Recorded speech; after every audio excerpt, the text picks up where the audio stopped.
I'm here in Santa Monica on the mostly deserted 3rd Street Promenade.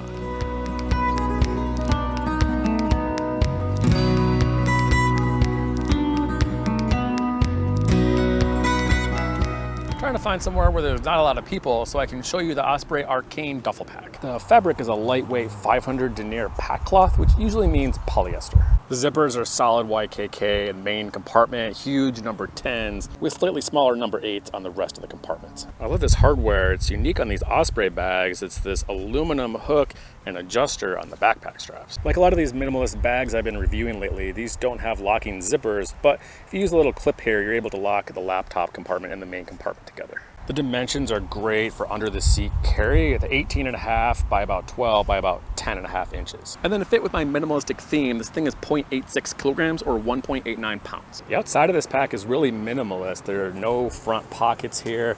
There's no compression straps. There's just the main zipper and then one side carry handle, a top carry handle, and small slash pocket. This thing is decently large. I have pen, pencil, sunglasses case, and a few cables. The laptop compartment is a side access zipper, which easily holds my 15-inch Dell.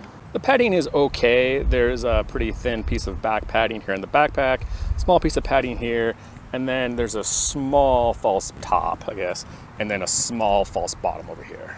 You are reliant a little bit on the laptop to give this bag some structure. It's a pretty small pack, decently firm fabric, but other than this kind of foam padding on the back here, there really isn't kind of any internal frame sheet or anything. Like some other minimalist bags I've been reviewing, this thing has moderately padded backpack straps with no adjustable sternum strap. They're a little bit thin and they're not super thick. They kind of have this kind of microfiber backing here, not a whole lot of air breathability. Same goes for this backing material. It's soft and squishy. It's about that thick with these kind of ridge patterns here. It's kind of hard to see the ridges behind this piece of fabric, but it's got decent padding, just not a whole lot of air ventilation. And then a cool feature, you can unclip these backpack straps and tuck them into this top pocket. And then with those stowed away, it makes the bag really sleek, and you can switch over to the shoulder carry mode. I've been carrying this around Santa Monica for a few hours, and I gotta say, despite the kind of thin backpack straps and the lack of sternum strap, it's actually decently comfortable.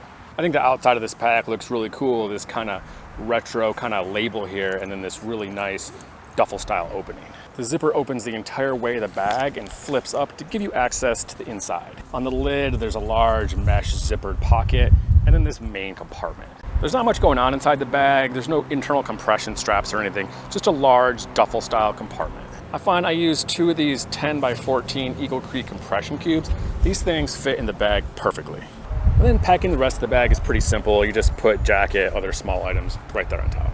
And then despite the fact this is only 30 liters, I'm actually able to fit a ton of stuff in here, almost as much gear as I can fit in a 35-liter pack. Thanks for watching this review. I'll have more links to more minimalistic backpacks in the description below, and thanks for watching.